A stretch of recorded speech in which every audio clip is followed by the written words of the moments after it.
Hey, it is your buddy, Peace and Harmony with you here today. Much love going out to all the beautiful, empowered harmonizers. We are zooming in and focusing in on a great viewer question, and that is peace and harmony. How do I take back my joy after I've been through a lot of trials and tribulations, a very, wounding or hurtful relationship, and I just can't seem to get settled. I just can't seem to get stable. I am anxious all the time. How do I sort of take back my power, like that word that we use here in the video. Also, to take back your joy.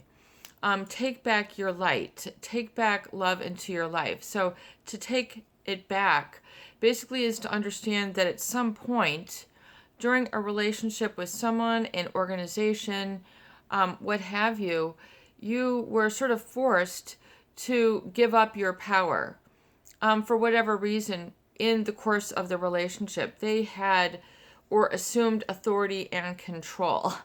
And can be a very disempowering state because you never ever get to sort of exercise for yourself, think for yourself, speak up for yourself in the way that is honored and respected. So that experience becomes, a non-experience for a lot of people. So they remain in this bewildered state, especially after being around someone who's been highly manipulative, sort of taking credit for them, always sort of overpowering them, causing decisions to be made one way or another, and sort of making decisions for other people rather than being able to sort of make decisions for themselves, if that makes any sense.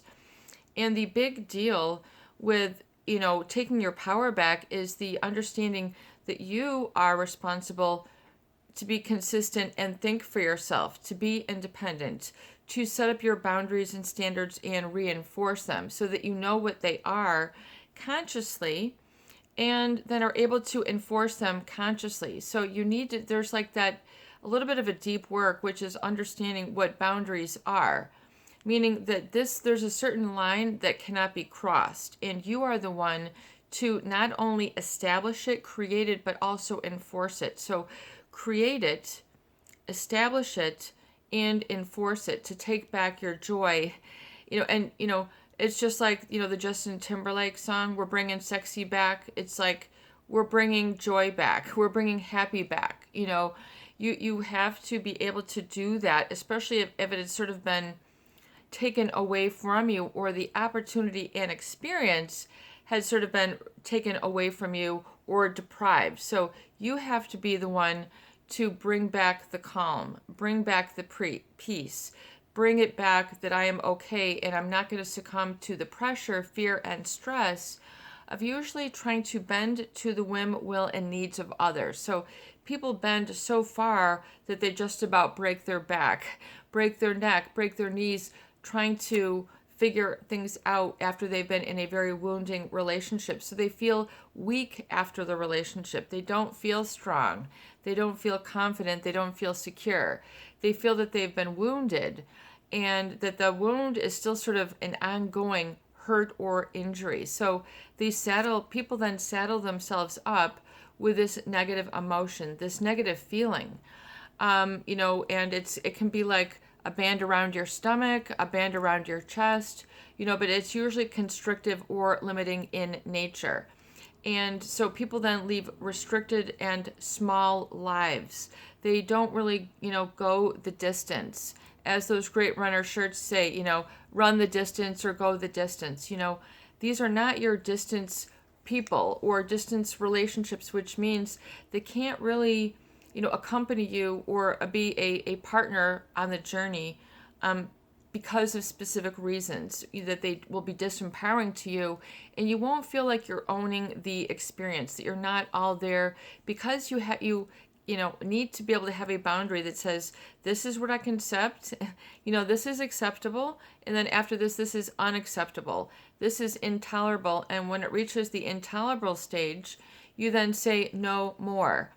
Just like, discipline when you're eating. You've eaten enough for the day and you're still ready to pack on another 12-inch sandwich. It's just like, I have had enough for the day. Let your rather than your body running the show, which is usually anxiety, I think being disempowered is when your body sort of runs the show and you don't feel that you're in control. So it's overly excited, it's stressed out, there's pressure, and usually that is due to trying to conform, accept, and adhere to a measurement of standard which you haven't sort of internalized and accepted yourself. So the people pleasing.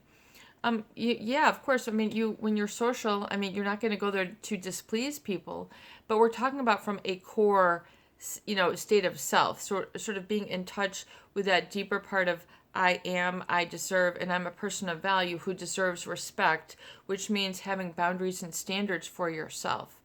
So when your power has been taken away, usually there's a violation of your boundaries or your standards, which means, they got you when your gate was down, or they got you when your guard was down. They did something and then you didn't know how to handle or enforce boundaries or standards at this time. So things run amok. Things, maybe got very uncomfortable in your life and you didn't feel that you had a strong sense of self. And we're taught to think small, like in David Hawkins' work, Letting Go.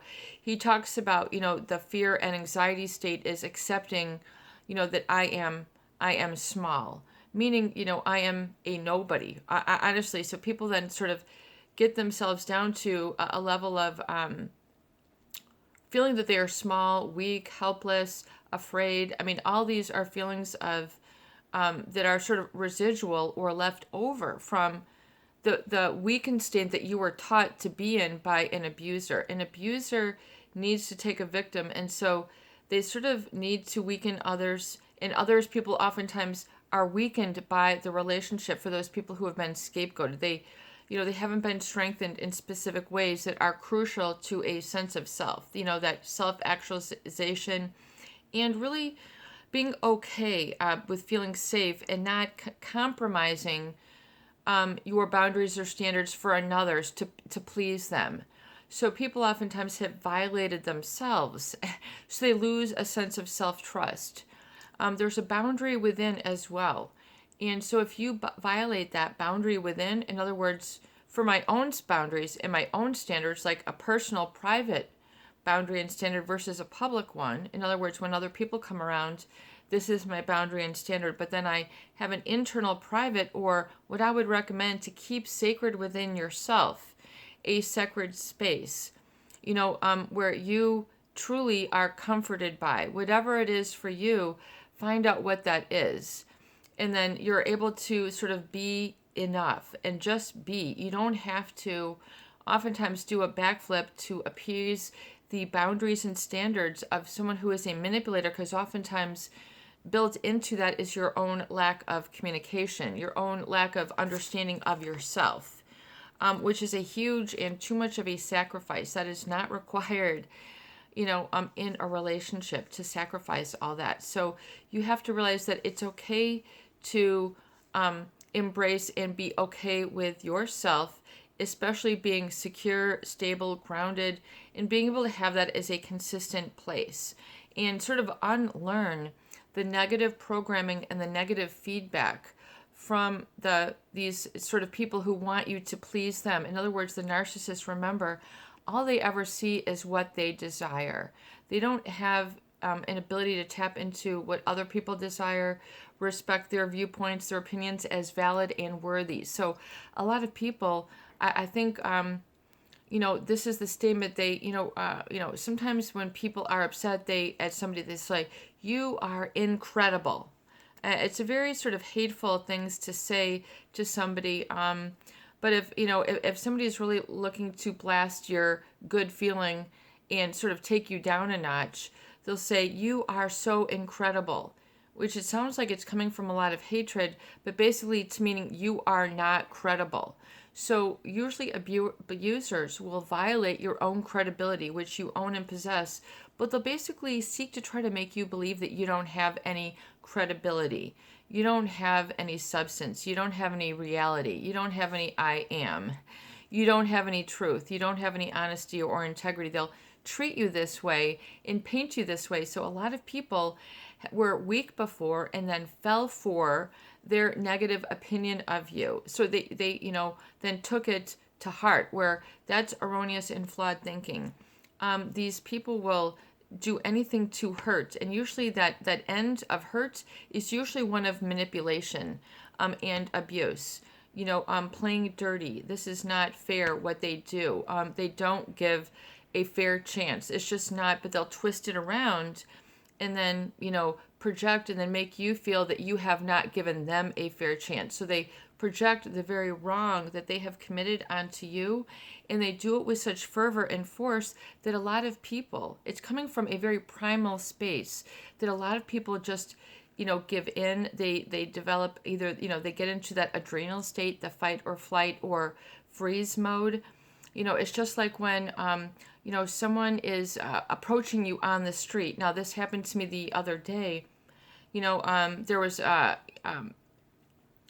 someone who had a sign, a handwritten sign, help me. He was homeless or something, and he's saying, pay up. He's, hey, rich lady, it's time to pay up. I mean, he was, I'm like, what are you even talking about?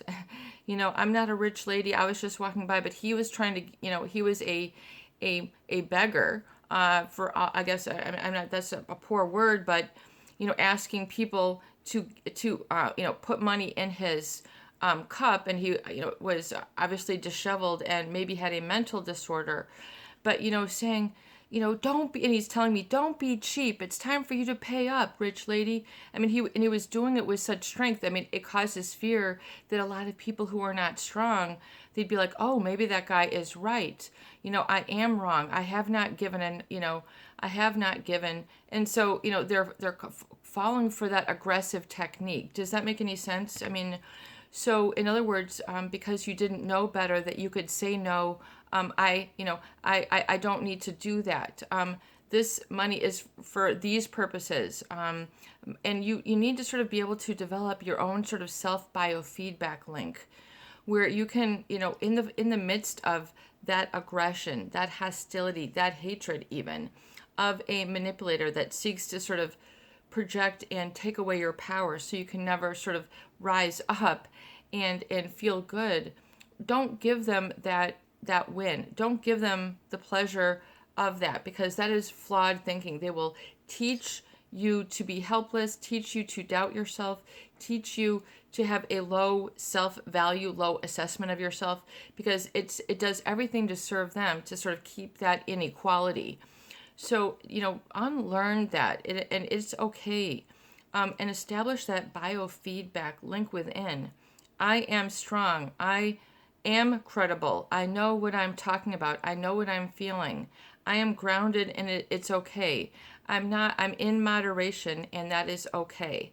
I am neutral and strong. That is okay. And then develop a biofeedback link within yourself that gives you the permission just to let go of that pressure and stress, that pressure and stress that comes with that sort of emotional belaboring, manipulation of disempowering relationships. This is your buddy, Peace and Harmony, with you here today, and I hope that these videos do help. Please share, please subscribe, and for goodness sake, please donate for more great tools, videos, discussion, and support. Peace within and calm within. Strength within as well. And then there will be peace without, there will be joy without, and there will be discipline without, and you'll have that balance. Make that commitment and make that what I call an astromation. Basically, I am at peace. I have a working biofeedback link, which is based in being calm. See, that calm state, oftentimes is what is deprived and made it to feel like you can't go there. You can't go to your happy place. So it is okay. Just be calm and go to that happy place within, that everything is okay. You've got a degree of content, and you can then establish your boundaries and standards and go after what is a sign of success for you. It might, take a little bit of time in the making, but realize that you can identify and get that vision of your future. What does a sign of success look like for me? And then know what that is. That has to be a decision.